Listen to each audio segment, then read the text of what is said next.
इस्लामाबाद में GT road toll plaza के करीब पुलिस की कैदी वैन पर नामालूम अफराद की फायरिंग। अटक जेल से इस्लामाबाद अदालत पेशी के लिए लाए गए मुल्जिमान को पुलिस हिरासत से छुड़ा लिया गया। पुलिस के मुताबिक कैदी वैन में 150 से ज्यादा मुल्जिम मौजूद थे। मुल्जिमान ने वैनों के शीशे भी तोड़ दिए। अटक जेल से अदालत पेशी के लिए लाए जाने वाले मुल्जिमान को वापस ले जाया जा रहा था। मुल्जिमान में ज्यादा तादाद पीटीआई एहतजाज में इंतशार अंगेजी और दहशतगर्दी मुकदमात में शामिल मुल्जिमान की थी।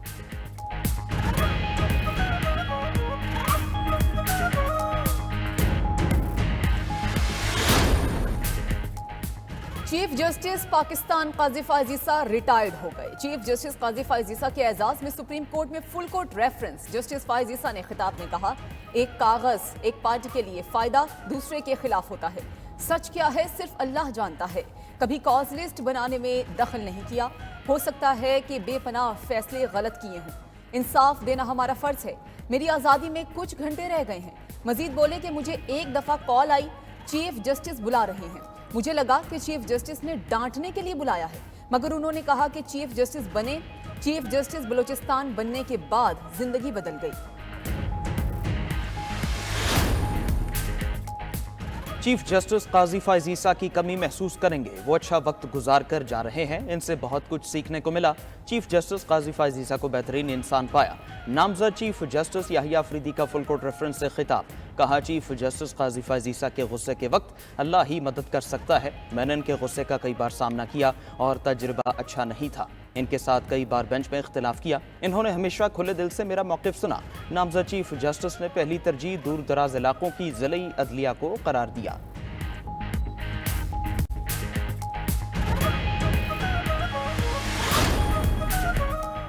चीफ जस्टिस काजी फायज ईसा ने मुतादिद तारीखी फैसले दिए। चीफ जस्टिस का आम इंतखाबात के इनकाद में अहम किरदार है। वो आइन और जमहूरियत के लिए गैर मुतसलसल रहे।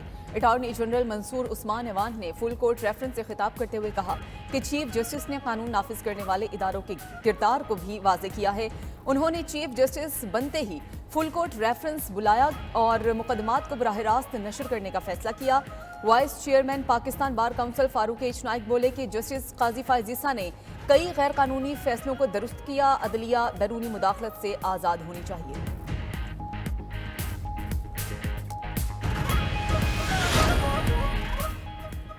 नामज़द चीफ जस्टिस याहिया अफरीदी कल अपने ओहदे का हल्फ उठाएंगे। हल्फ बर्दारी तकरीब कल सुबह 11 बजे अवान सादर में होगी। सादर ममलकत आसिफ जरदारी नामज़द चीफ जस्टिस से हल्फ लेंगे। तकरीब के तमाम इंतजाम मुकम्मल, मेहमानों को दावतनामे भी जारी। अदालती रोस्टर के मुताबिक जस्टिस मंसूर अली शाह आज से 1 नवंबर तक छुट्टी पर हैं। नए चीफ जस्टिस याहिया अफरीदी की तकरीब हल्फ बर्दारी में शरीक नहीं हो सकेंगे।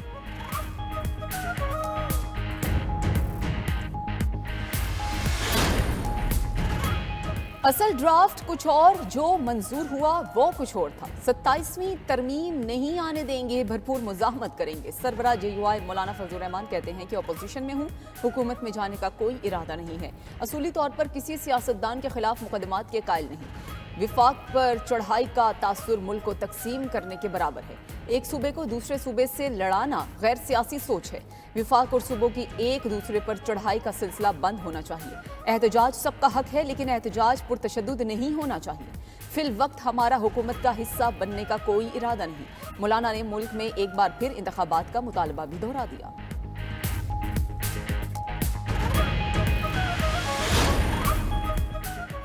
हुकूमत ने पार्लियामान को रबर स्टैंप बना दिया। पहली मरतबा अदालत के अंदर नई अदालत कायम की गई। चेयरमैन बैरिस्टर गौहर का आईनी तरमीम में वोट देने वाले अरकान को पार्टी से निकालने का ऐलान। कहा, 4 MNAs और 2 सेनेटर्स को शो कॉज नोटिस जारी कर दिए। जल्द कार्रवाई होगी।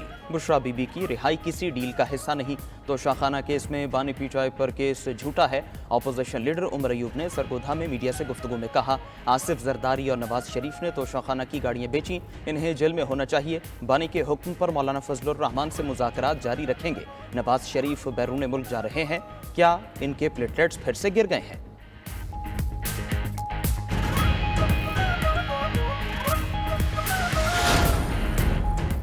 बानी पीटीआई की अहलिया बुशरा बीबी अडियाला जेल से रिहा होने के बाद वज़ीर आला हाउस पेशावर में मौजूद KP हाउस की सिक्योरिटी सख्त, पुलिस की भारी नफरी तैनात। मुआवने खुसूसी मिशाल यूसुफ जई का कहना है कि बुशरा बीबी ने बताया कि बानी चेयरमैन की तबीयत नासाज है। उनकी 20 रोज से बानी चेयरमैन से मुलाकात नहीं करवाई गई।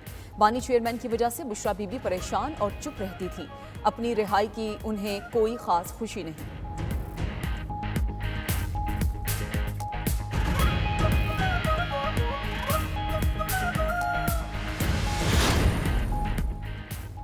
बानी पीटीआई की हमशीरा अलीमा खान और उज़मा खान की जमानतें मंजूर। इस्लामाबाद की इंसदाद दहशतगर्दी की अदालत का दोनों बहनों की रिहाई का हुक्म। अलीमा खान और उज़मा खान की रिहाई की रोबकार जारी। रोबकार इंसदाद दहशतगर्दी अदालत के जज अबुल हसनात जुल्करनैन ने जारी की।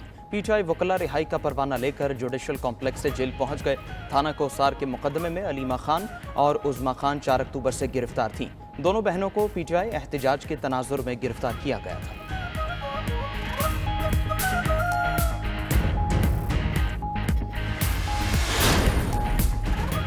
मैंने कहा था बानी पीटीआई की बहनों के लिए कोशिश करूंगा और आज उनकी जमानत हो गई। सेनेटर फैसल बावड़ा का एक्स पर पैगाम लिखा कि बिकाऊ और भगोड़ी पीटीआई की लीडरशिप अपने लीडर की बहनों को जेल में पूछने एक बार भी नहीं गई। कौम को उनकी असलियत समझ नहीं आ रही कि क्या गेम हो रहा है। मैं कौम को सच बताता रहूंगा और ये लीडरशिप आपसे सच छुपाती रहेगी।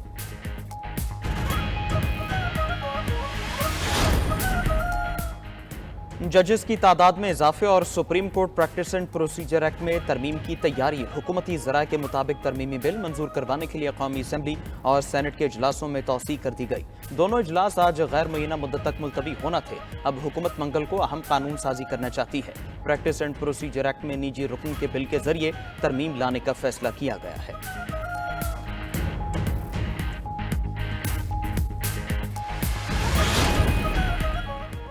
26वीं आईनी तरमीम के तहत सिंध में 3 आईनी बेंचेस की तश्कील ज़ेर गौर। ज़राए के मुताबिक सिंध असम्बली इजलास में आज करारदाद पेश किए जाने का इम्कान। कराची, सक्खर और हैदराबाद में आईनी बेंच कायम करने की तजवीज़ सामने आई है। सूबाई हुकूमत की आईनी बेंच और करारदाद पर कानूनी माहिरीन से मुशावरत। सिंध असम्बली में करारदाद की मंजूरी के लिए सादा अक्सरियत दरकार। करारदाद मंजूर करके रजिस्ट्रार सुप्रीम कोर्ट और जुडिशल कमीशन को भेजी जाएगी। सूबाई आईनी बेंचेस के लिए जजेस का इंतखाब जुडिशल कमीशन करेगा।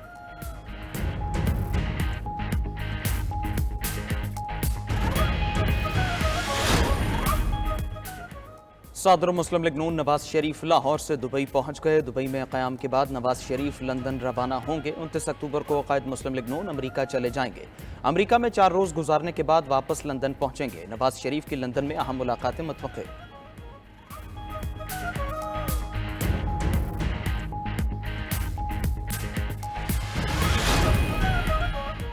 5 IPPs को बंद करने से मईशत को अरबों रुपए का फायदा होगा। 8 मजीद IPPs से मुताल्लिक कौम को खुशखबरी दी जाएगी। वफाकी वज़ीर इत्तलात अताउल्लाह तारड़ कौमी असम्बली में इज़हार ख्याल कहा कि वज़ीर आज़म की बिजली की कीमतों में कमी पर भरपूर तवज्जो है। अगली गर्मियों के मौसम से पहले बिजली की कीमतें मजीद कम होंगी। हर साल वफाकी हुकूमत 300 यूनिट तक 276 अरब रुपए की सब्सिडी फराहम करती है। के इलेक्ट्रिक को 174 अरब रुपए की सब्सिडी दी जा रही है।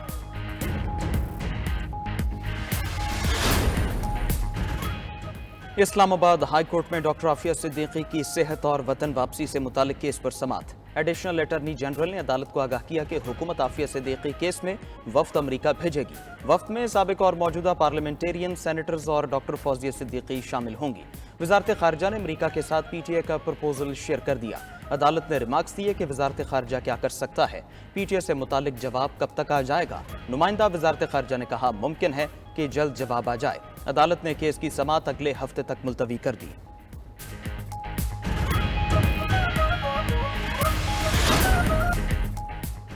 पाकिस्तान स्टॉक मार्केट में तारीख रकम 100 इंडेक्स 90,000 की सतह अबूर कर गया। इंडेक्स में 1047 पॉइंट्स का इजाफा रिकॉर्ड। 100 इंडेक्स 89,993 पॉइंट्स पर बंद हुआ। गुज़श्ता रोज भी स्टॉक मार्केट में 1,751 पॉइंट्स का इजाफा हुआ।